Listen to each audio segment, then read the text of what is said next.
Today is a Friday, July 11, 2025. Israel intensifies Gaza strikes as Netanyahu hints at ceasefire deal within days, death toll mounts. Israel escalates Gaza offensive as Netanyahu predicts ceasefire deal in few days, Gaza death toll rises sharply. Israeli Prime Minister Benjamin Netanyahu expressed cautious optimism on Thursday, saying a deal to secure the release of Israeli hostages held by Hamas in Gaza could be just a few days away. Speaking to the US-based outlet Newsmax, Netanyahu suggested a potential 60-day ceasefire could begin soon, creating an opportunity to negotiate an end to the ongoing conflict provided that Hamas lays down its arms. Meanwhile, Israeli forces have intensified their military operations in Gaza. Over the past 24 hours, at least 82 Palestinians, including 9 people seeking humanitarian aid, were killed in relentless air and ground assaults, according to Gaza's health ministry. The total Palestinian death toll since the war began has risen to at least 57,762, with 137,656 wounded. In Israel, the October 7, 2023, Hamas-led attack killed approximately 1,139 people, with more than 200 taken captive. Hostage families question Netanyahu's priorities.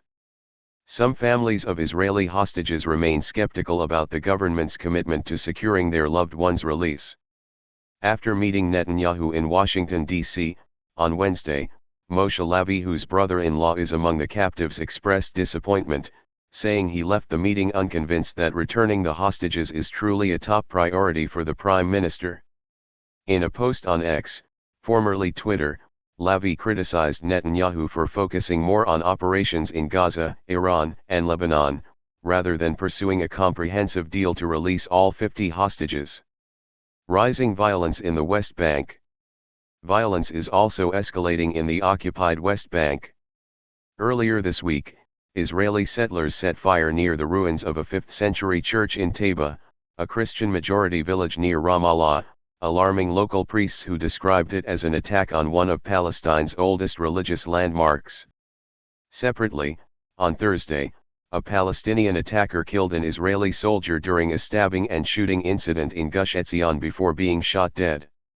Israeli Army Chief Eyal Zamir visited the scene and promised intense counter-terrorism activity to prevent further attacks. Doctors in Gaza vow to stay despite bombardment. In southern Gaza's Khan Yunis, medical staff at Nasser Hospital released an emotional letter to the public, pledging to continue treating the wounded despite the dire conditions. Tell the world about us. Tell them that we chose death rather than abandon our noble mission, the letter said, describing the staff's determination as a duty to humanity, not heroism. International calls for reconstruction. Amid the mounting humanitarian crisis, Egyptian President Abdel Fattah el-Sisi and Chinese Premier Li Qiang met in Cairo on Thursday, calling for immediate international action to rebuild Gaza. Both leaders stressed the urgency of a ceasefire and humanitarian aid and supported an Arab-initiated plan to create a Gaza Management Committee to oversee a 6-month transitional period of reconstruction. Red Sea tensions, Houthi attack on Greek cargo ship. In the Red Sea, tensions continue after Yemen's Houthi fighters attacked the Greek-owned cargo ship Eternity Sea earlier this week. Greek shipping company Cosmo Ship Management confirmed the death of at least 1 crew member and reported 4 others missing. 10 more mariners remain unaccounted for after abandoning the ship during repeated attacks. Vessels in the area have been asked to assist in the ongoing search and rescue efforts. More bloodshed in northern Gaza. On Thursday, at least 8 Palestinians were killed when an Israeli airstrike targeted a school sheltering displaced families in Jabalia and Nazla, northern Gaza.